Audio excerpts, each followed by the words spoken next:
প্রিয় দর্শক আসসালামু আলাইকুম। কেমন আছেন সবাই? আশা করছি আপনারা সবাই ভালো আছেন। আলহামদুলিল্লাহ, আল্লাহর অশেষ রহমতে আমরাও অনেক ভালো আছি।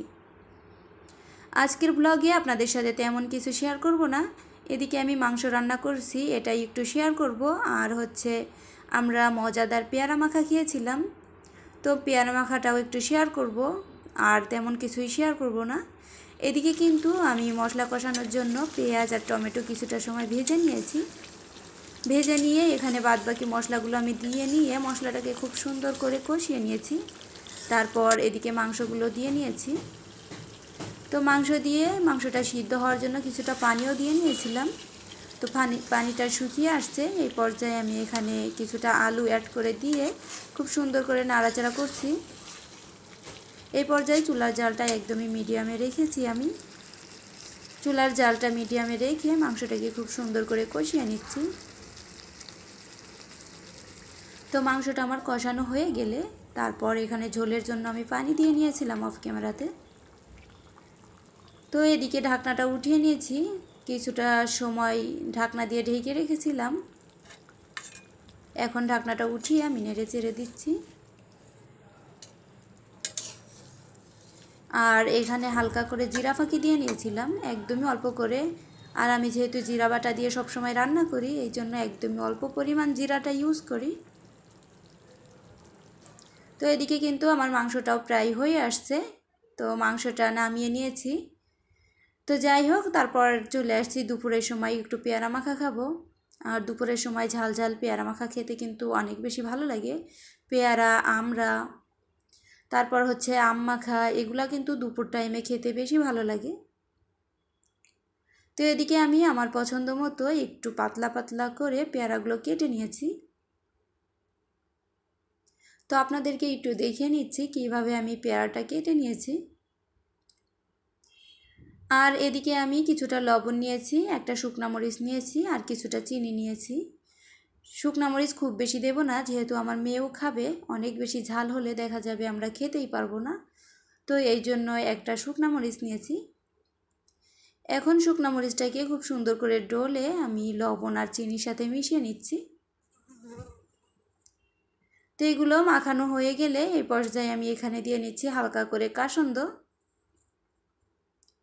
কাসন্দ দিয়ে এখন পেয়ারার সাথে খুব সুন্দর করে মাখিয়ে নিচ্ছি।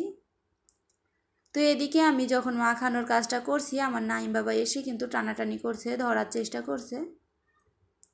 এই জন্য ওর জন্য কিছুটা পেয়ারা আমি উঠিয়ে রাখলাম।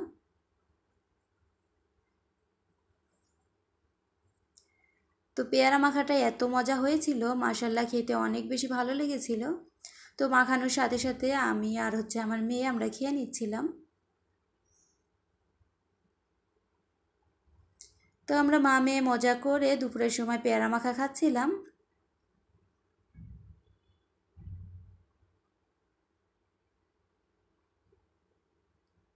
আমাদের মতো এভাবে কে কে পেয়ারা মাখিয়ে খান অবশ্যই কমেন্ট করে জানাবেন। আর এভাবে পেয়ারা মাখা খেতে কিন্তু ভীষণ ভালো লাগে। এতক্ষণ পর্যন্ত যারা আমার ভিডিওটি দেখছেন, প্লিজ একটা লাইক দিয়ে নেবেন। এবং আমার ভিডিওতে নতুন কোনো আপু এবং ভাইয়া যদি এসে থাকেন, আমার ভিডিওর কোনো না কোনো অংশ যদি আপনাদের কাছে একটু হলেও ভালো লেগে থাকে, তাহলে চাইলে আমার চ্যানেলটিকে সাবস্ক্রাইব করে আমার পাশেই থেকে যেতে পারেন। পাশে থাকা নোটিফিকেশন অন করে রাখতে পারেন পরবর্তী ভিডিও দেখার জন্য। এতে করে আমি ভিডিও আপলোড করা মাত্রই নোটিফিকেশন পৌঁছে যাবে আপনার কাছে, এবং আপনি আপনার সময় সুযোগ বুঝে আমার ভিডিওটা দেখে নিতে পারবেন। আর এই কাজটা যারা করে রেখেছেন তাদেরকে জানাই অসংখ্য অসংখ্য ধন্যবাদ। তো আপনাদের সাথে কথা বলতে বলতে এদিকে কিন্তু আমাদের পেয়ারা মাখা খাওয়া প্রায় শেষের দিকে। তো আমি আর আমার মেয়ে পেয়ারাগুলো কিন্তু খেয়ে শেষ করে নিচ্ছি। আর নাইম বাবার জন্য কিছুটা পেয়ারা আমি উঠিয়ে রেখেছিলাম। ও যেহেতু একদমই ঝাল পেয়ারা খেতে পারবে না, তো এই জন্য ওর জন্য আর কি আলাদা আমি উঠিয়ে রেখেছি। তো পেয়ারাগুলো খাওয়া শেষ করে কিন্তু আমরা লাস্টে ঝোল নিয়ে টানাটানি করছিলাম। তো আমি কিছুটা ঝোল খাওয়ার পর মেয়ে বলছে, না মাম্মা এইটা আমি খাবো। তো যাই হোক, এত মজার হয় এভাবে পেয়ারা মাখলে। আর আমরা তারপর আনারস এইভাবে মাখলে কিন্তু খেতে অনেক বেশি ভালো লাগে। তো আজকের ভিডিওটা আর বেশি বড় করব না, এই পর্যন্তই রাখবো। তো সবাই ভালো থাকবেন, সুস্থ থাকবেন। আল্লাহ হাফেজ। দেখা হবে নতুন কোনো ভিডিওতে। আসসালামু আলাইকুম।